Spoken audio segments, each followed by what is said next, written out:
Halo teman-teman, bertemu lagi di channel ini yang menyediakan rangkum cerita film.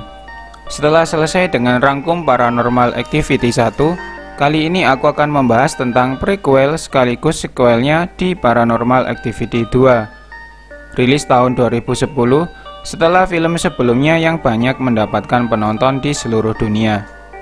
Menceritakan 2 bulan sebelum gangguan yang dialami Katie dan Micah di Paranormal Activity 1, sebuah keluarga yang terdiri dari seorang ibu rumah tangga bernama Christy, yaitu adik kandung dari Katie.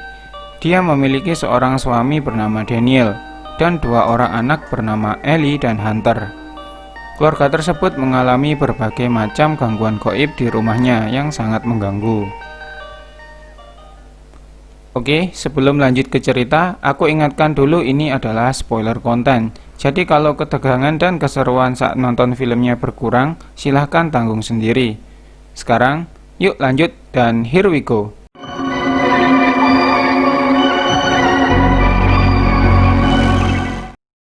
Suatu hari, sebuah keluarga pindah ke rumah baru mereka di California. Ini adalah Hunter, anak kedua dari Christy dan anak laki-laki pertama di keluarganya setelah bertahun-tahun hanya ada anak perempuan. Kemudian ini Daniel, si kepala keluarga, dan di sebelahnya adalah Christy. Kemudian ini adalah Ellie, si anak pertama. Mereka memiliki seorang pembantu sekaligus babysitter bernama Martin dan seekor anjing penjaga yang diberi nama Abby. Daniel lalu membawa kamera untuk menunjukkan ruangan-ruangan yang ada di rumah itu.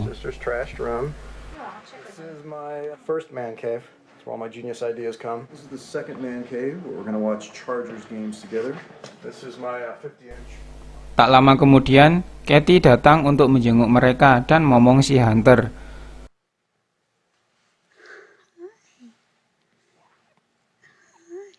Semua tampak harmonis dan baik-baik saja. Di sana juga ada seorang laki-laki bernama Brad yang merupakan pacar dari Ellie. Namun beberapa hari kemudian, saat mereka tak di rumah, terjadi perampokan di sana yang membuat keadaan isi rumah berantakan. Ketika dicek satu persatu, mereka hanya kehilangan sebuah kalung yang dulu pernah diberikan oleh Katie kepada Christy. Agar tidak ada kejadian seperti ini lagi, Daniel membayar teknisi untuk memasang CCTV di beberapa sudut ruangan. Singkat cerita, di malam pertama tanggal 7 Agustus 2006, CCTV menunjukkan alat pembersih kolam sedang beroperasi di air. Namun, lampu kolam tiba-tiba mati dan alat tersebut sudah ada di atas kolam saat pagi hari. Ellie yang sedang ngomong Hunter melihat Martin seperti sedang komat-komit membaca mantra. Saat Martin sedang memasak, Ellie mendatanginya dan menanyakan apa yang dilakukan Martin tadi. Dia menjelaskan kalau dia sedang mengusir roh jahat di rumah itu. Di hari ketiga, Katie dan Micah datang berkunjung. Seperti layaknya keluarga normal, mereka bercengkrama. Hingga sore hari, semua orang pergi keluar rumah, meninggalkan Christy dan Hunter berdua saja. Terdengar suara aneh dari kamar Hunter, lalu Christy mengeceknya tapi tak menemukan apapun. Saat malam ketiga, jam 3 pagi, Hunter yang masih belum tidur terlihat sedang bermain dengan seseorang, namun tak ada apapun di sana. Esok harinya, Christy bermain bersama Martin, melihat foto-foto lama dan menemukan foto Katie saat masih kecil. Oke, jika sudah lihat Paranormal Activity sebelumnya, ini adalah foto yang ditemukan Micah di loteng dan sudah dalam keadaan terbakar sebagian. Lalu apa hubungannya? Simak terus video ini ya. Hari berikutnya, Abby menggonggong terus-menerus ke arah pintu basement tapi tak ada yang menyadarinya. Saat malam tiba, semua orang pergi keluar rumah menyisakan Martin, Abby, dan Hunter. Jam setengah 11 malam, Martin mendengar suara-suara aneh. Lampu tiba-tiba menyala dan ada suara berdebum seperti barang terjatuh, disusul tangisan Hunter dan gonggongan Abby. Martin bergegas membawa Hunter turun. Dia tahu ada roh jahat di sana dan melakukan doa-doa untuk mengusirnya. Namun Daniel datang menghentikannya. Martin kemudian dipecat karena hal itu. Christy yang sedang mengemong Hunter keheranan karena Hunter tak fokus kepadanya tapi malah ke arah yang lain. Saat malam tiba, Christy mendatangi Hunter. Mendengar ada sesuatu, dia mengecek jendela. Terlihat pintu di belakangnya terbuka sendiri lebih lebar. Lalu suatu benda menabrak jendela mengagetkan Christy. Pagi harinya, mereka menemukan burung mati yang diduga menabrak jendela semalam. Sampai di malam ke-10, panci di dapur tiba-tiba jatuh. Christy langsung mengeceknya, menaruh panci itu lagi, dan saat Christy melihat keluar, setelah itu, di siang hari, Mika dan Katie datang. Mereka mengobrol tentang kejadian tersebut, namun Katie tak mau membahasnya. Malam hari mendekati jam 1, kompor di dapur tiba-tiba menyala dan semakin besar, membakar wajan yang ada di sana. Sampai-sampai alarm kebakaran berbunyi membangunkan Daniel.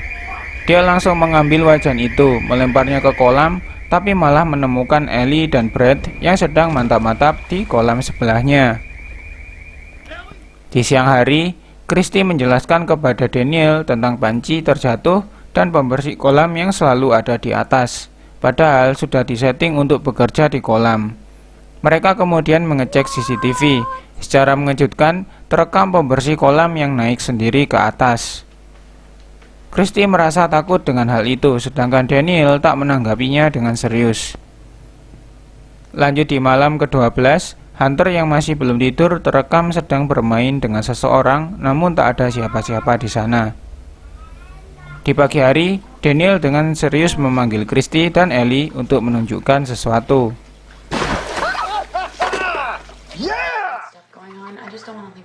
Christy yang marah jadi tak menghiraukan Daniel. Mereka lalu memutuskan untuk hangout berdua meninggalkan Ellie dan Hunter. Melihat ada kesempatan, Ellie mengundang Brad untuk datang. Asik, mumpung gak ada ortu nih. Ternyata mereka memainkan papan Ouija. Setelah Brad pulang, Ellie tertidur di sofa. Terekam bayangan hitam sedang mendekatinya yang membuat Ellie terbangun. Ellie lalu mengecek adiknya di kamar atas, namun melihat pintu rumah sedang terbuka. Dia mengeceknya keluar, tiba-tiba saja pintu tertutup dan membuat Ellie tak bisa masuk. Terlihat Hunter bisa terbang, kemudian berjalan di ruangan seperti sedang bersama seseorang dan kembali ke ranjangnya.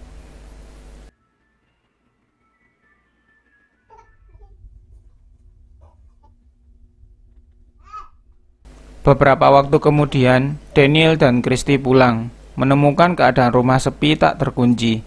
Ellie lalu kembali sambil ketakutan, menceritakan apa yang sudah terjadi, namun Daniel tak percaya dan membentaknya.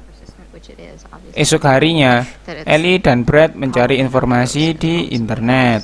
Dia menemukan artikel yang menjelaskan tentang manusia bisa melakukan perjanjian dengan iblis atau demon untuk mendapatkan kesehatan, kekuatan, dan kekayaan, namun dengan menumbalkan anak laki-laki mereka. Jika tidak ada anak laki-laki, maka akan ditebus oleh cucu laki-laki mereka dan selanjutnya sampai berhasil. Saat malam ke-17, Ellie menunjukkan rekaman saat dia terkunci di luar kepada ayahnya, tetapi masih tak dihiraukan.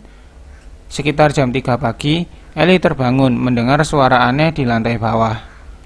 Dia kemudian memberanikan diri mengeceknya.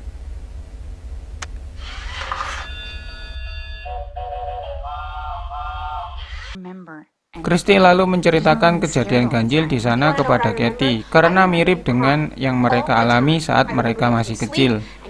Tetapi Katie tak mau membahasnya lagi karena akan membuat keadaan semakin memburuk. Christy mencoba move on dengan membaca buku di sana. Karena panik, dia berlari ke lantai atas. Beberapa menit kemudian, dia turun lagi membereskan dapur tersebut. Ellie yang pulang bersama Abby melihat ibunya bersikap aneh. Dia menanyakan apa yang sudah terjadi, namun Christy tak mau membahasnya, mengingat saran Katie untuk tidak membicarakan hal tersebut. Ellie sangat penasaran. Dia membahas soal kejadian aneh di sana dengan Brad. berasumsi bahwa mungkin nenek moyang Christy telah melakukan perjanjian dengan iblis. Terungkap bahwa Hunter adalah anak laki-laki pertama yang lahir di keluarga Christy sejak tahun 1930. Saat malam ke-19, Abby terlihat gelisah menjaga Hunter. Mendekati jam 1 malam, Abby mendengar sesuatu yang janggal. Pintu basement terbuka sendiri, lalu Abby menggonggong sangat keras seolah-olah ada sesuatu di sana. Ellie dan ayahnya terbangun, mendapati Abby sedang pingsan, kemudian membawanya ke dokter hewan. Sementara itu, Christy dan Hunter ditinggal sendiri di rumah. Lampu di kamar Hunter mendadak mati. Christy datang menengoknya dan tiba-tiba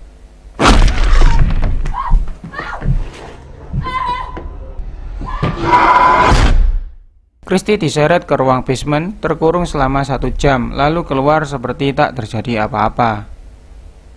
Esok harinya, Daniel harus pergi karena urusan pekerjaan. Christy seperti tak enak badan dan Ellie diminta untuk tetap di rumah menjaga Hunter. Saat santuy membaca buku, Ellie mendengar sesuatu dari ruang basement.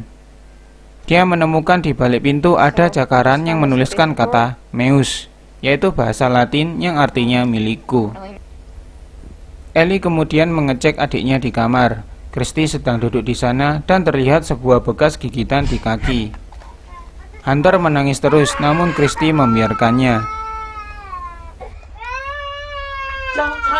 Ellie yang takut dengan kelakuan aneh si Christy mencoba mengecek kamera CCTV. Dia melihat saat Christy ditarik ke basement dan membuatnya semakin histeris. Tak tahan dengan hal itu, Ellie menelpon ayahnya untuk pulang dan menunjukkan rekaman video.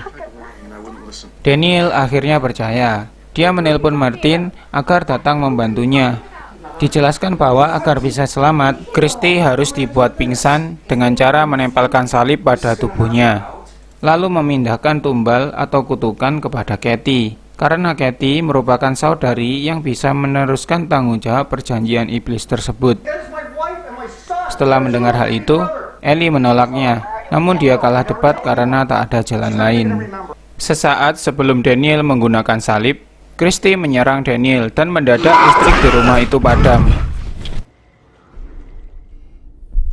Keadaan semakin kacau. Hunter yang tadinya digendong Martin ternyata sudah direbut oleh Christy.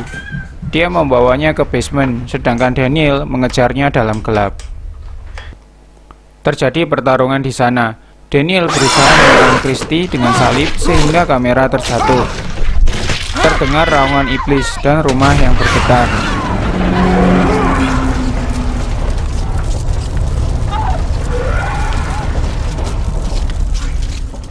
Daniel berhasil menyelamatkan Christy.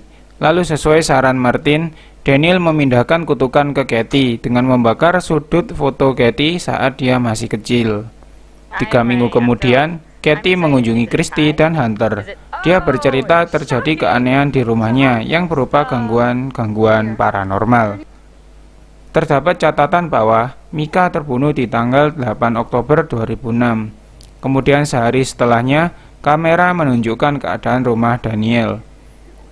Daniel ada di sofa, sedangkan Christy menenangkan Hunter yang sedang menangis. Katie tiba-tiba muncul di belakang Daniel dengan kaos berlumuran darah setelah membunuh Mika. Katie kemudian menuju ke kamar atas, menyerang Christy dan menculik Hunter.